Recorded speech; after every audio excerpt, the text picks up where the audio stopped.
సమాజము మొత్తంగా విశ్వాసంగా ఒక చర్చ జరుగుతుంది.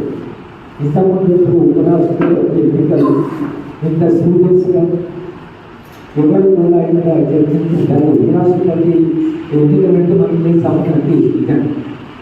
అది రాజ్యసభ లోక్సభ ఎంపీలు మాత్రమే చూసుకుంటారు, మనకి సమయం. కానీ మనకు ఎక్కడ పాల్గొనలేదు. కానీ ఇక్కడ కూర్చొని మనం ఎందుకు చర్చిస్తున్నామంటే మన సుదర్శన్ గారు ఇస్తారో దాన్ని చర్చిస్తారు. మొత్తంగా మాట్లాడిన వాళ్ళందరూ కూడా కొన్ని దూరాల గురించి, రాజ్యాంగాన్ని గురించి, ఆయన ఇచ్చినటువంటి జడ్మెంట్ గురించి మాట్లాడారు. ఇది ఒక అవకాశం సమాజం మొత్తంగా చర్చించడానికి. పౌర సమాజంగా మనము చర్చించి మన ఎంపీలందరికీ ఒక సందేశం ఏంటంటే మా అభిప్రాయం ఇది. సుదర్శన్ గారు